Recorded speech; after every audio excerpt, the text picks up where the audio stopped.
NCU Marvel Cinematic Universe ရုပ်ရှင်တွေတစ်လျှောက်မှာ Tony Stark Iron Man ဟာတခြားဇာတ်ကောင်တွေကိုနာမည်ရင်းမခေါ်ပဲရုပ်ရှင်သချင်းနဲ့နာမည်ကျော် pop culture တွေကိုအခြေခံပြီးနာမည်ပြောင်းတွေပေးလိရှိပါတယ်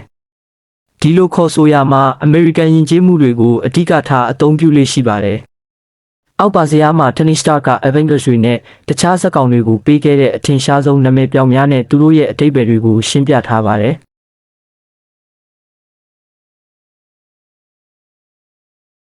ရေခဲပြင်အောက်အကြာကြီးအေးခဲနေခဲ့လို့ Popsicle နဲ့ Captain ပေါင်းပြီးခေါ်တာဖြစ်ပြီးဒုတိယကမ္ဘာစစ်ခေတ်ကလူဖြစ်လို့အဖိုးကြီး Old Man လို့စနောက်ထားတာပါ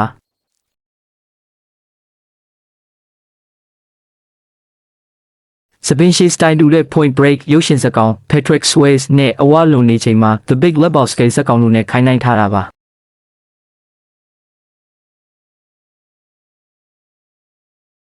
The Lord of the Ringsစကားတွေကလေးတဲ့တော့ F တောက်လိုများပြည့်ကျွမ်းခြင်းလိုပါ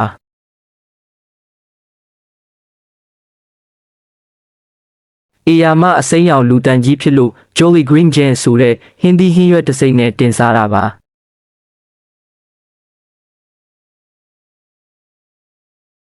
သူ့ရဲ့အိမ်လုံးဝတ်စုံဟာကလေးတွေဝတ်တဲ့ Andrews အတွင်းခံဝတ်စုံနဲ့တူနေလို့ပါ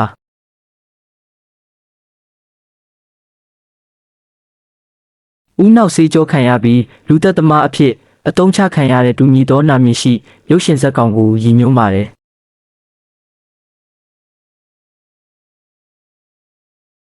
အရွယ်အစားတင်းငယ်သွားတတ်လို့ရုပ်ရှင်နဲ့ပုံမြင်တွေတဲကအကောင်ငယ်လေးတွေနဲ့ခိုင်းနိုင်တာပါ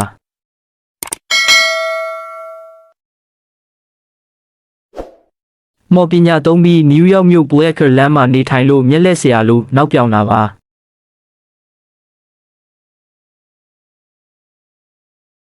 အာကာသထဲကစွန်စားခန်းတွေဖွင့်တဲ့80ပြည့်လွန်နှစ်အာကာသသူရဲကောင်း Flash Gordon နဲ့ခိုင်းနှိုင်းထားတာပါ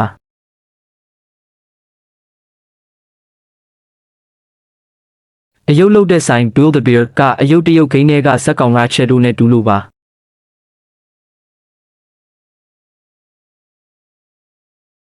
ကရုံးနဲ့တောင်းတင်းတင်းဖြစ်လို့ McLean ဆက်ပြတစိမ့်ဇက်ကောင်နဲ့တူလို့ပါ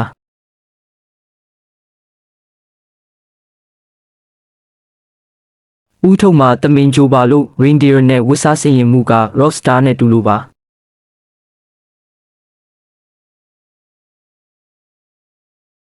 ရုပ်စင်းတံက SpongeBob ကာတွန်းထဲကရေပွဲ Squidward နဲ့ဆင်တူလို့ပါ Tony Stark ဟာပြင်းထန်တဲ့တိုက်ပွဲတွေကြားမှာတောင်သူ့ရဲ့ထက်မြက်တဲ့ဉာဏ်ရည်နဲ့ဟာတာဉာဏ်ကိုသုံးပြီးဒီလိုနာမည်ပြောင်းတွေပေးလိရှိတာဟာ NCU ပရိသတ်တွေအတွက်အမတ်ရစရာအကောင်းဆုံးအချက်တွေထဲကတစ်ခုပဲဖြစ်ပါတယ်